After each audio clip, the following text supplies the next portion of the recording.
او نیشنل والاو تاسو واوري تاسو زمونږ رونه یې زمونږ تاسو سره یو تعلق دی د شیخ الهند د زمانې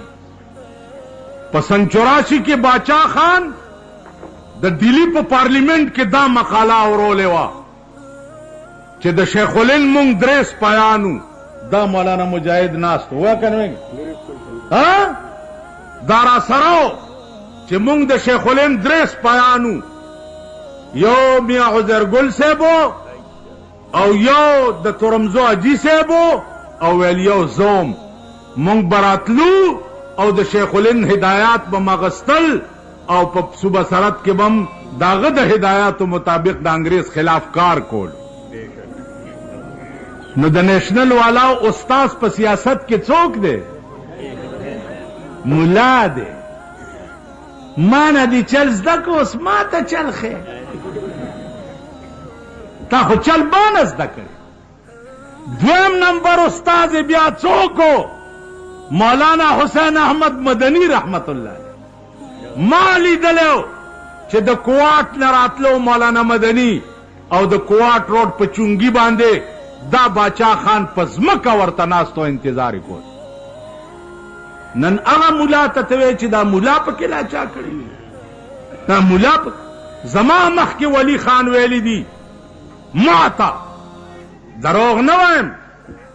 رحیم داد اسلامی چینل ما ټوپونه وهئ مړه پرېږدئ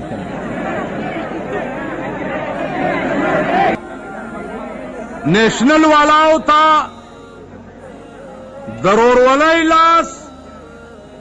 په دې نیت هر وخت یې ورکړی دی چې ته د شیخ الهند سیاسي شاګرد دی او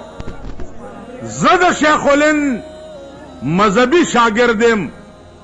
ستا او زما په منځ کې لوی ربط دی او لوی تعلق دی چې هر کله ستا او زما منبع یو ده نو تاله به شرم نه درځي چې ته زما رور او ته ما پسې کنځلې کې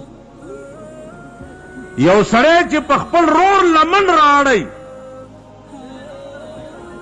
د هغه نه زیات بې حیا او بې شرمه بل څوک وي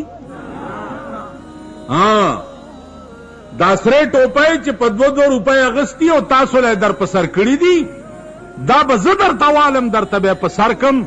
خو د خسکي چرګ غوندې بې وخته بانګونه مه وایئ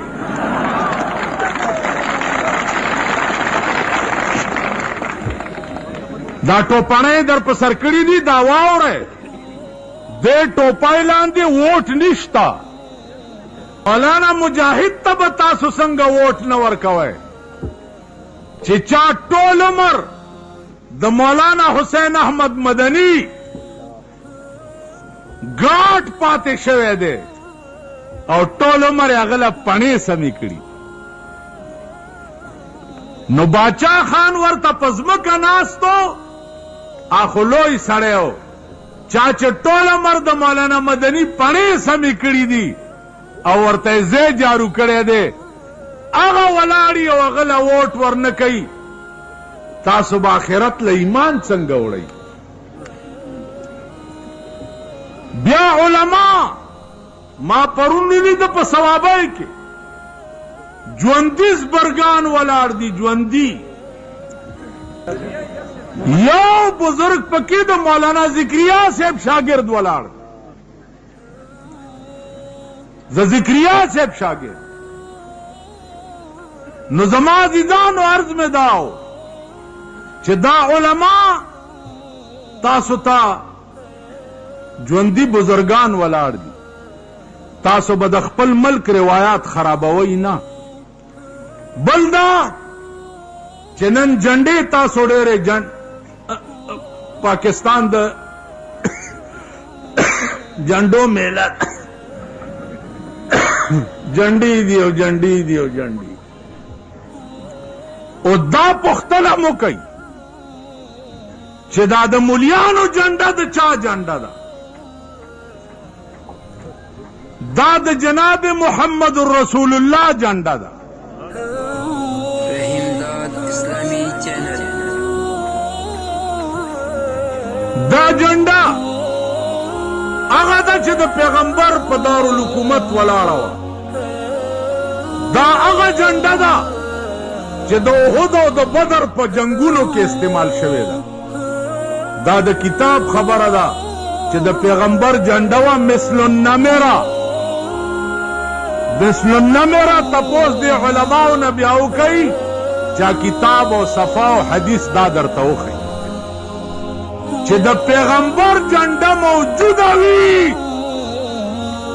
او ته په کور د ګاندي جنډه ولګې پیغمبر جنډه موجوده وي او ته په کور د ښځې او د جینۍ جنډه ولګې